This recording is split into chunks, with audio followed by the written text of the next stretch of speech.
हुए चेहरे हमेशा अच्छे लगते हैं, है ना। मुस्कुराते हुए चेहरे हमेशा अच्छे लगते हैं, खुश चेहरे हमेशा अच्छे लगते हैं। लेकिन बहुत दफा ऐसा होता है कि चेहरे खुश नहीं होते, किसी बोझ के तले दबे होते हैं, किसी परेशानी के तले दबे होते हैं, किसी कलेश के तले दबे होते हैं और उससे उभरने की कोशिश करते हैं लेकिन उभर नहीं पाते।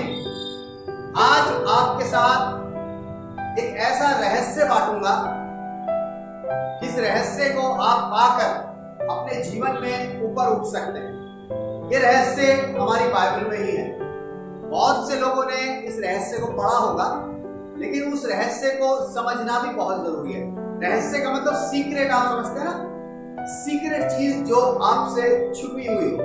कई बार बहुत सी चीजें हमारे सामने होती हैं लेकिन हम उनको देख नहीं पाते, समझ नहीं पाते। बाइबल भी एक ऐसी ही चीज है कि इसके अंदर बहुत सी चीजें ऐसी हैं जो गुप्त हैं, लेकिन प्रभु समय समय पर उनको हमारे सामने लेके आता है, उन रहस्यों को हमारे सामने खोलता है।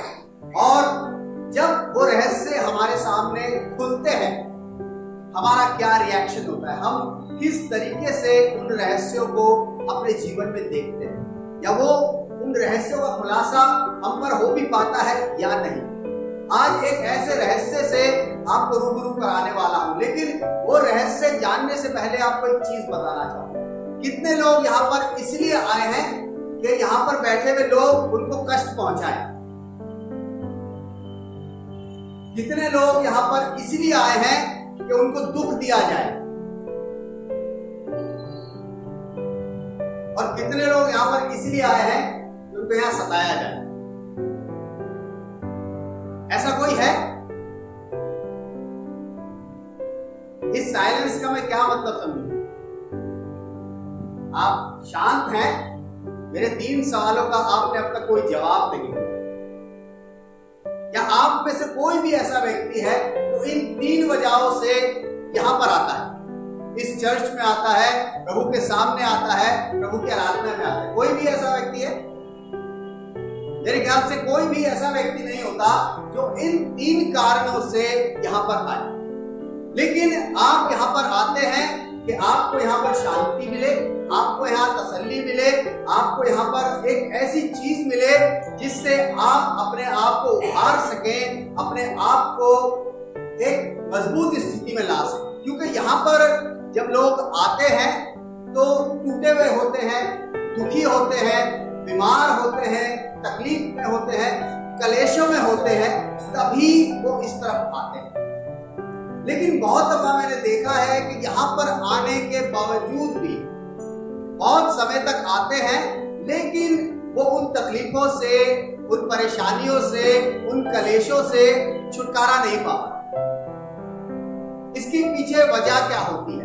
आप यहाँ भी आ रहे हैं, प्रभु के सामने भी आ रहे हैं, प्रभु के घर में भी बैठ रहे हैं, लेकिन आप उन चीजों से छुटकारा नहीं पा रहे। आप में एक चीज की कमी होती है, वो आज आपको मैं बाइबल से बताऊंगा।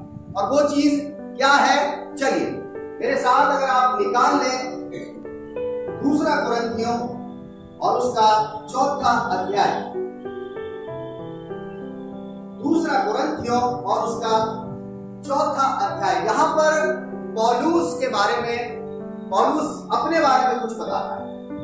यहां वो अपनी बात कर रहा है। बहुत सी जगह बाइबल में हम देखते हैं जो पौलुस की चिट्ठियां हैं, उन चिट्ठियों के अंदर पौलुस अपने बारे में, अपने एक्सपीरियंस के बारे में, अपने खुद के जीवन के बारे में बहुत सी बातें कलीसियाओं के साथ बांटता है, शेयर करता है। इसके पीछे वजह क्या थी?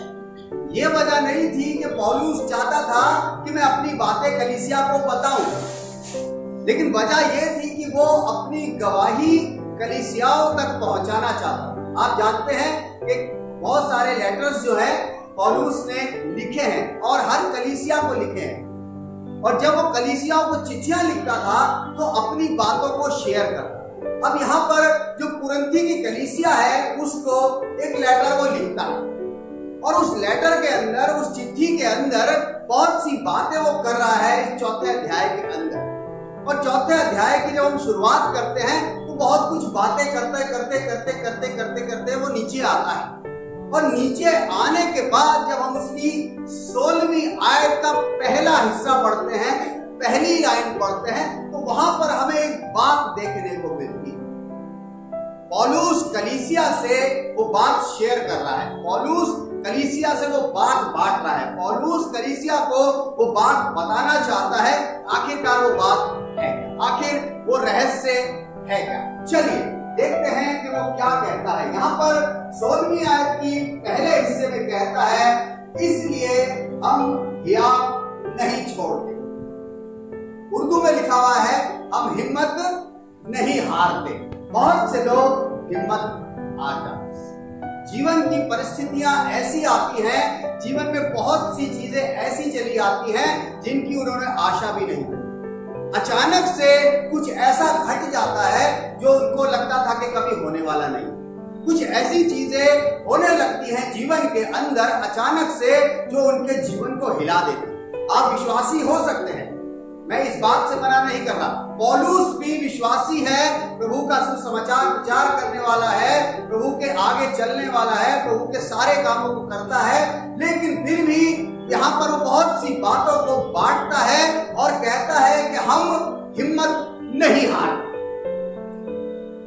इस संसार में अगर आप रहते हैं तो आपका जीवन अस्त व्यस्त हो सकता है, ऊपर नीचे हो सकता है, बीमारी आ सकती है, कलेश आ सकते हैं, तकलीफें आ सकती हैं, बहुत सी चीजें ऐसी हो सकती है जो आपके बस में ना हो, जिन्हें आप नहीं ठीक कर सकते। लेकिन पौलुस फिर भी इस बात को कहता है कि हम हिम्मत नहीं हारते। वो ऐसा क्यों कहता है? वो किस एक्सपीरियंस पे वो इन बातों को बताने की कोशिश करता है कि हम हिम्मत नहीं हारते? क्योंकि हम अक्सर हिम्मत हार जाते हैं। जो चीज हमसे होती नहीं है हम हथियार डाल देते हैं फौरन। हम अपने आप को, बहुत से लोगों के मुंह से मैंने इन शब्दों को सुना है कि अब हमारा कुछ नहीं हो रहा, अब हम तो बस अपने आप को खत्म कर लेंगे। एक लास्ट बात उनके जीवन में यह आ जाती है कि हम अपने जीवन को समाप्त कर लेंगे, अपने आप को मार डालेंगे या अपने आप को खत्म कर देंगे। ऐसा क्या जीवन में घट गया जो वो अपने आप को खत्म करने में तुली है? लेकिन पौलुस कहता है, शायद मेरे ख्याल से यहाँ पौलुस अपने जो एक्सपीरियंसेस देता है उनमें से बहुत से ऐसे लोग हैं उनके पास वैसे एक्सपीरियंसेस नहीं है, लेकिन फिर भी वो हिम्मत हार जाते हैं। और हिम्मत हारने पर उनके साथ और बुरा होने लगता है।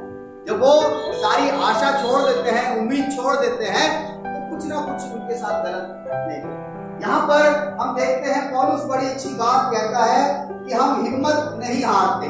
और यहाँ पर एक बड़ी अच्छी बात मेरे को लगी, जब मैं इसको स्टडी कर रहा था तो मुझे ये पता चला कि पौलुस का ये जो स्टेटमेंट है कि हम हिम्मत नहीं हारते, अगर इसको समझा जाएगा तो ये प्रेजेंट टेंस में बोल रहा है, वर्तमान काल की बात करता है कि हम हिम्मत नहीं हारते, यानी कि प्रेजेंट एक्टिव टेंस है। वो कंटिन्यूशन में रख रहा है कि आगे भी मैं हिम्मत नहीं हारूंगा, अभी भी नहीं हारता हूं हिम्मत, मेरे साथ चाहे कुछ भी हो जाए। प्रेजेंट टेंस में है लेकिन एक्टिव मोड पर है, सक्रिय है वो कि आगे भी अगर कुछ मेरे जीवन में उथल पुथल आती है तो मैं हिम्मत नहीं हारने वाला, मैं हिम्मत नहीं हारूंगा कुछ भी हो जाए। इस बात को याद रखिए, एक छोटी सी लाइन पौलुस कह देता है, हम हिम्मत नहीं हारते। आप कहेंगे पौलुस के साथ क्या घटा होगा जो वो हिम्मत कह रहा है कि हम हिम्मत नहीं हारते? पौलुस के साथ बहुत कुछ घटा है। अगर आप मेरे साथ निकाल लें 2 कुरिन्थियों उसका पहला अध्याय और उसकी 8वीं आयत में बड़ी अच्छी बात बताता है। अभी कुरिन्थियों में ही है, कुरिन्थियों की कलीसिया को लिखना शुरू किया है और अब वो बता रहा है कि उसके साथ हुआ क्या, वो क्यों इस बात को कलीसिया तक पहुंचाना चाहता है कि हम हिम्मत नहीं हारते। वो क्यों इस बात को कहना चाहता है कि हम हियात नहीं छोड़ते। वो क्यों इस बात को कहना चाहता है कि हम डिस्करेज नहीं होते। यहाँ पर बड़ा अच्छा लिखा हुआ है, क्या कहता है उसकी 8वीं आयत, कहता है, हे भाइयों हम नहीं चाहते कि तुम हमारे कलेश से अनजान रहो। यहाँ पर कहता है कि हे भाइयों हम नहीं चाहते कि तुम हमारे कलेश से अनजान रहो। कलीसिया को बताने की कोशिश कर रहा है कि उसके पास भी कलेश शब्द जानते ना आप? कलेश, कलेश का मतलब होता है वो वाली परिस्थिति जिसमें आदमी उभर नहीं सकता। ऐसी चीजें उसके जीवन में आ जाना जिससे उसका बाहर निकलना बहुत मुश्किल। लोग कहते हैं हमारे घर में कलेश ही कलेश है। अक्सर मेरे साथ यहाँ पर लोग मैं देखता हूँ, बात करते हैं, मेरे से दुआ कराते हैं कि हमारे घर का कलेश मिट जाए, कलेश खत्म हो जाए। कलेश नहीं खत्म हो रहा, कई सालों से कलेश चल रहा है। पौलुस कहता है कि भाइयों और बहनों, कलीसिया से बात करता है, कहता है कि मैं नहीं चाहता कि तुम हमारे कलेश से जो हम पे बीतता है उससे अनजान रहो। कलेश क्यों बताते हैं? कि उनको जरूरत है कि हमको पता चले, दूसरे को पता चले कि हमारे साथ क्या घट रहा है। या पौलुस भी अपनी उस घटी हुई बात को बताने की कोशिश करता है, कहता है कि हम नहीं चाहते कि तुम हमारे कलेश से अनजान रहो। जो आसिया में हम पर पड़ा, एक जगह का नाम बताता है, उस जगह में उसके साथ कुछ बुरा हुआ, क्योंकि वो प्रभु के सुसमाचार को प्रचार करता था, जगह जगह ट्रैवल करता था, जगह जगह जाता था। और वो कहता है कि कभी कभी ऐसी जगहों में पहुंच जाता था कि उसके साथ बहुत बुरी कंडीशन हो जाती, बहुत बुरी हालत हो जाती थी।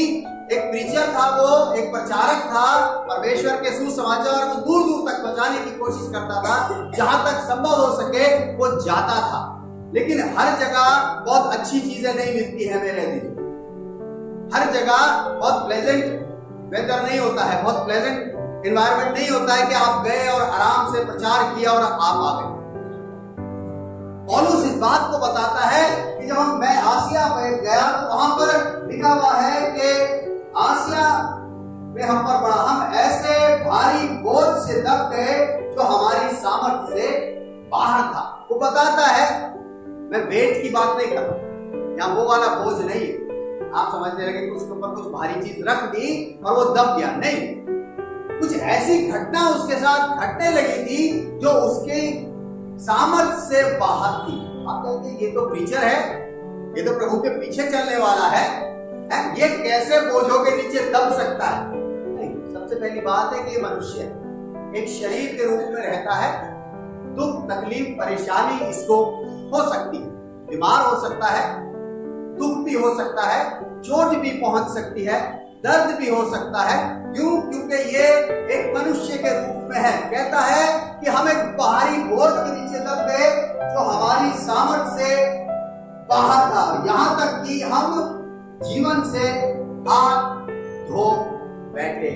यानी कि इस बात को बताने की कोशिश करता है कि ऐसी टाइम आ गया था कि शायद उसकी मौत हो जाए। वो खुद ये बात नहीं कह रहा कि मैं मर जाऊंगा, लेकिन ऐसी परिस्थिति उसके लिए उत्पन्न हो गई थी। अगर आप प्रेरितों के काम की किताब को पढ़ते हैं तो वहां पर पौलुस की यात्राएं लिखी हैं, 3 यात्राएं उसने अपने प्रचार कार्य में करी। और उन तीनों यात्राओं में अगर आप उनको देखेंगे तो कभी समुद्र से यात्रा करता था, कभी दूसरी चीजों से यात्रा करता था। ये उन्हीं जगह की बात करता है कि एक बार मैं समुद्र में जा रहा था, समुद्र में तूफान आ गया, हम भटक गए, रास्ता भटक गए, समुद्र में जहाज हमारा टूट गया और यहां तक कि हम मर जाते।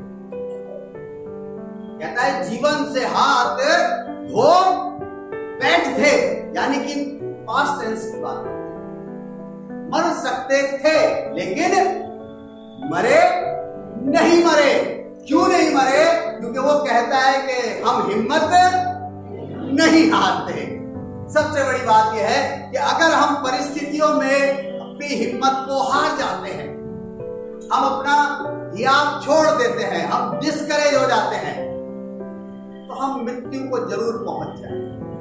कोई बड़ी बात नहीं है कि आप मर जाए, लेकिन अगर आप में हिम्मत है चीजों का सामना करने की, अपने आप को स्ट्रांग बनाइए, अपने आप को मजबूत बनाइए। पौलुस ने अपने आप को मजबूत बनाया। कहता है मैं मर भी जाता वहां पर, ऐसी हालत हो गई थी, कुछ नहीं मिला था। आप घर जाएं, आपको मौका मिले तो आप प्रेरितों के काम की किताबों को पढ़िए, उसके अंदर आपको सारी जानकारी मिलेगी पौलुस के बारे में कि वो क्यों इन बातों को कलीसियाओं के साथ बांटने की कोशिश करता है कि हम पर इतना बोझ पड़ गया, यहां तक आफत आ गई कि हम मर जाते।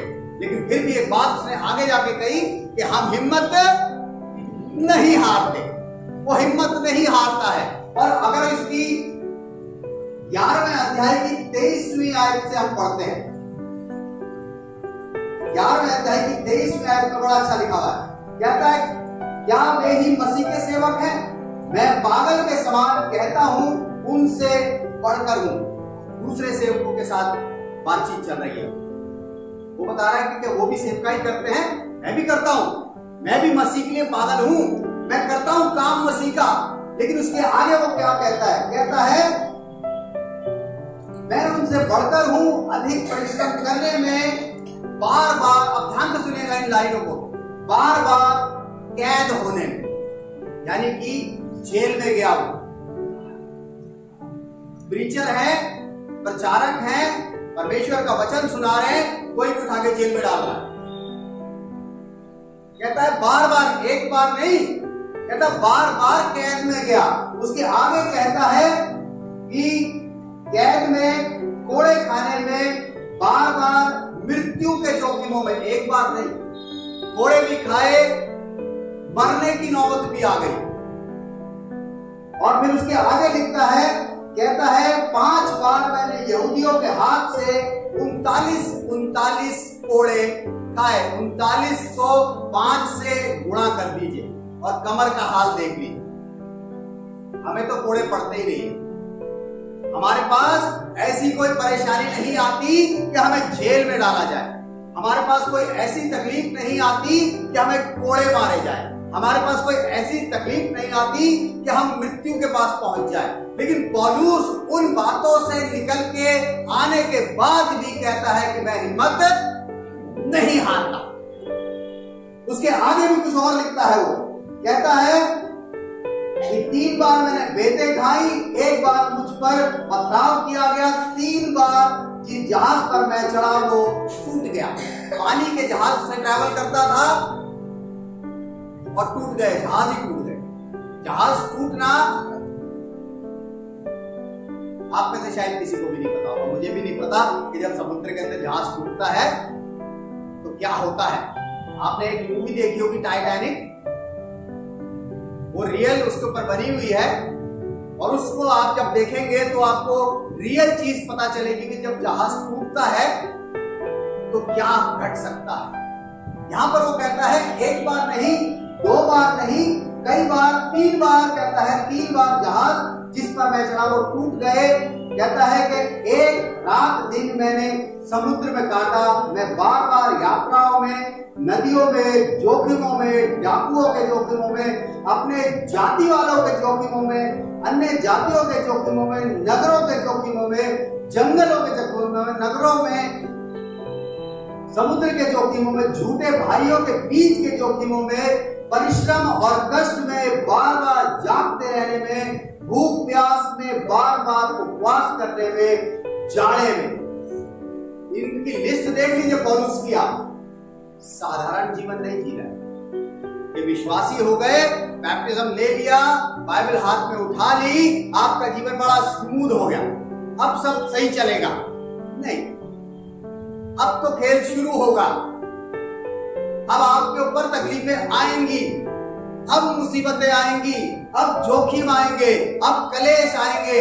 तब देखना है कि आप हिम्मत हारते हैं कि नहीं। पौलुस इसीलिए कहता है कि हम हिम्मत नहीं हारते। इतना सब कुछ झेल चुका है वो, जो 3 बार समुद्र में जिसका जहाज टूट जाए और जिसके 39 कोड़े 5 बार पीठ पर पड़े हो, जो भूखा रहता हो, प्यासा रहता हो, अपने लोगों से दुख उठाता हो, अपने सगे संबंधियों से दुख उठाता हो, वो कहेगा भैया ये रखी बाइबल, मैं तो चला अपने घर, हो गया, मेरे बस की नहीं है।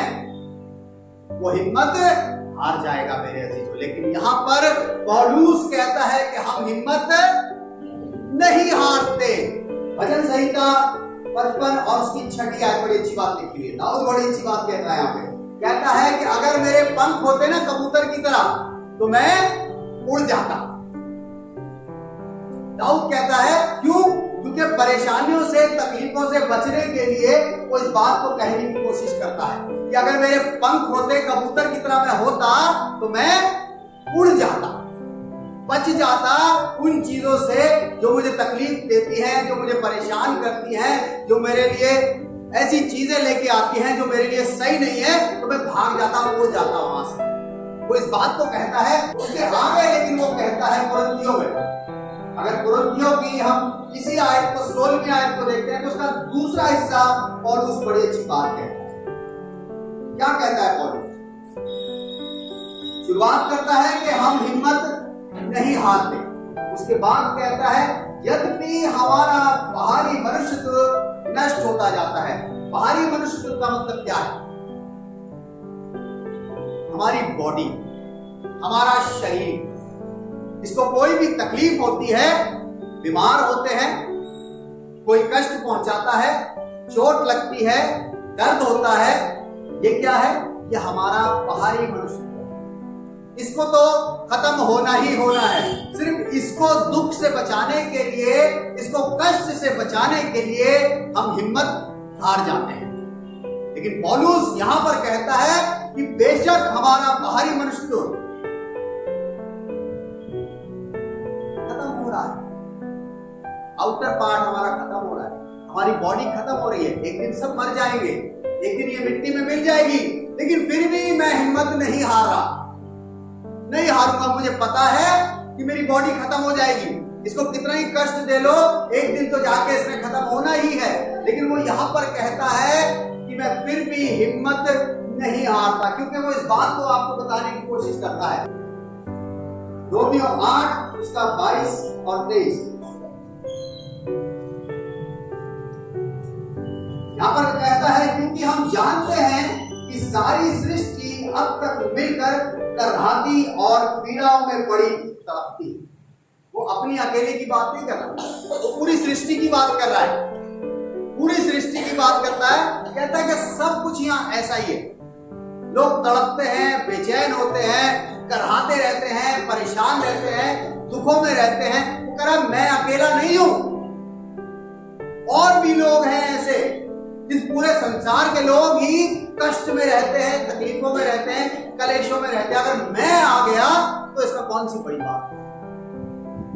इसमें कौन सी बात ऐसी हो गई कि अगर मुझे दुख दे दिया किसी ने, अगर मुझ पे बीमारी आ गई, मुझ पे तकलीफ आ गई, तो ऐसी कौन सी नई बात मेरे लिए हो गई? कहता है पूरी सृष्टि इस चीजों से भरी, कहता करहाती है और तड़पती है। और आगे की लाइन में कहता है और केवल वही नहीं, हम पर भी जिनके पास आत्मा का पहला फल है, आत्मा का पहला फल है। प्रभु यीशु मसीह पर विश्वास करते हैं आप लोग?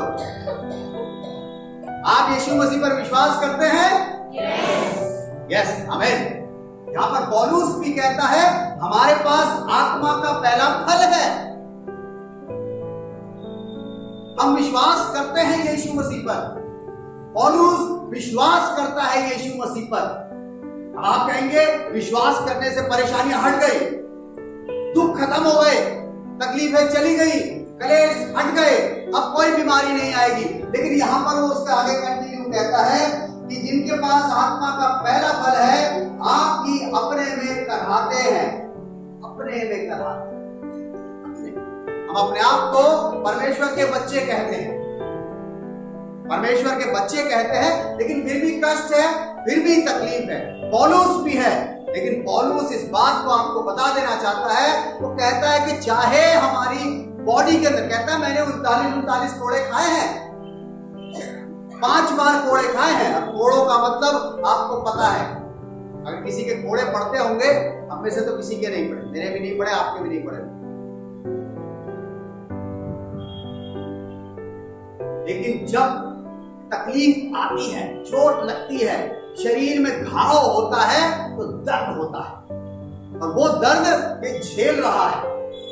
एक जगह तो लिखा है कि मेरे एक कांटा चुभा है, सिर्फ कांटे की बात नहीं है।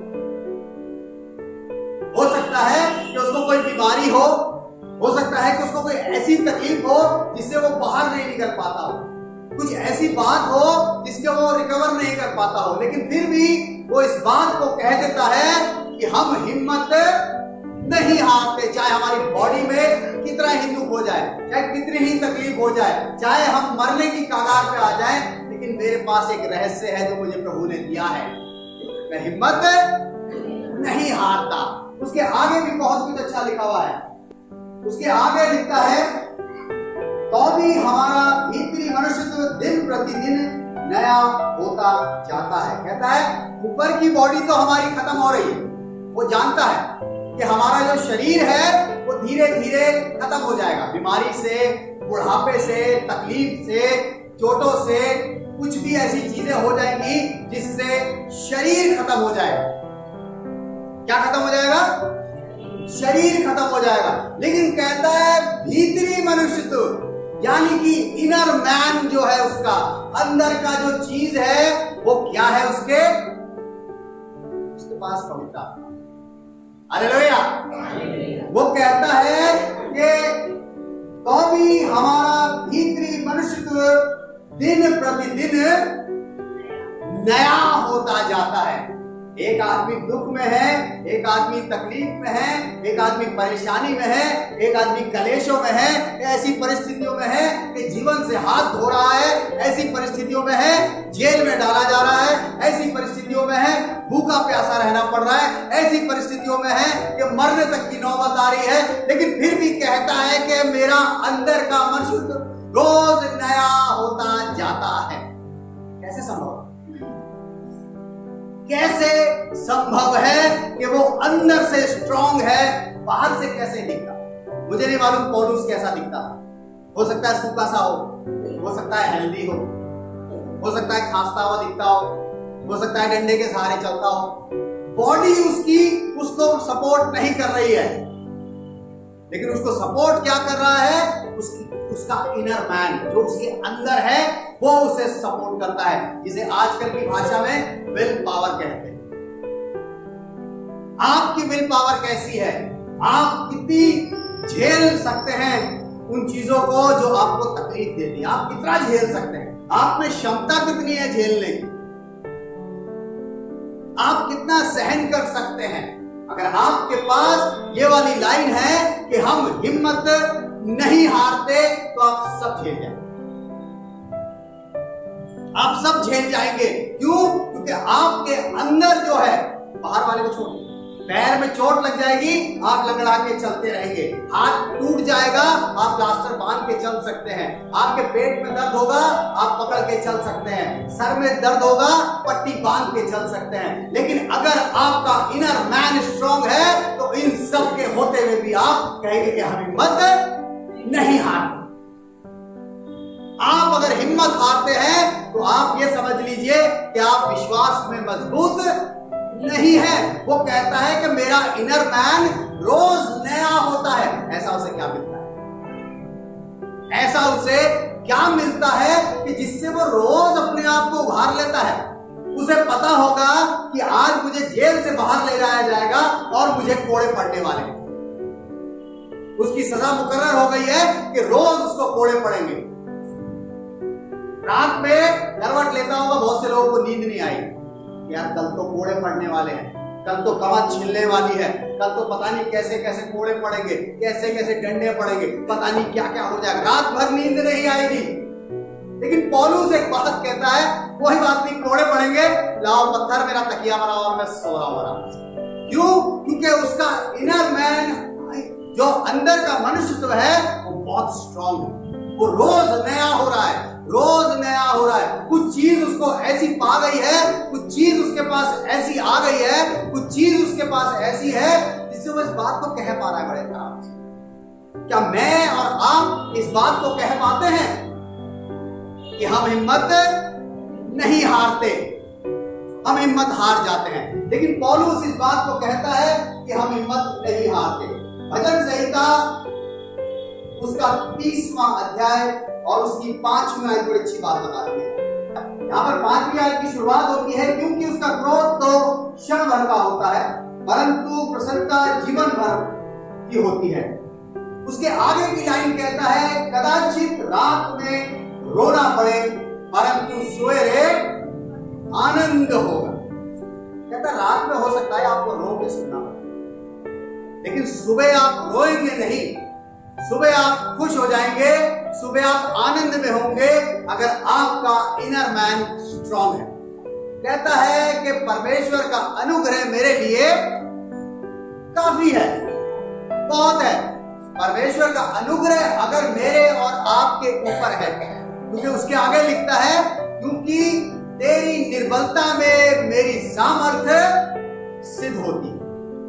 जब हम निर्बल होते हैं, जब हम कमजोर होते हैं, तभी परमेश्वर की सामर्थ हम में काम करती है, हमारे इनर मैन को नया करती है। हमारे अंदर के मनुष्य को परमेश्वर का अनुग्रह ही बढ़ा सकता है, वो ही उसको नया कर सकता है, वो ही उसको बढ़ा के हमारे लिए ऐसी चीजों को लेके आ सकता है कि हम कभी अपनी हिम्मत ना हारेंगे। इस चीज को जान ले, कलेश, परेशानियां, तकलीफें, बीमारियां, दिक्कतें, ये चीजें जीवन में हमेशा आती हैं, इनसे आप छुटकारा नहीं पा सकते, ये सब आते रहेंगे। लेकिन इन सब में स्थिर रहना, इन सब में हिम्मत बांध के रहना या बांध के रहना, यही सबसे बड़ी बात है। और ये तभी संभव हो पाएगा जब आपका इनर मैन, अंदर का मनुष्य स्ट्रांग रहेगा। और अंदर के मनुष्य को स्ट्रांग रखने के लिए परमेश्वर का अनुग्रह आपके ऊपर होना बहुत जरूरी है। इसलिए हमेशा परमेश्वर की नजदीकी में बने रहे, उससे कहते रहे कि प्रभु जी जब मैं निर्बल हूं तो आपके अनुग्रह की जरूरत है, क्योंकि जब मैं निर्बल होऊंगा तभी आपकी सामर्थ्य में रह के मैं सारे काम कर पाऊंगा। मेरे में शक्ति नहीं है, मेरे अंदर शक्ति नहीं है, लेकिन शक्ति किसमें है?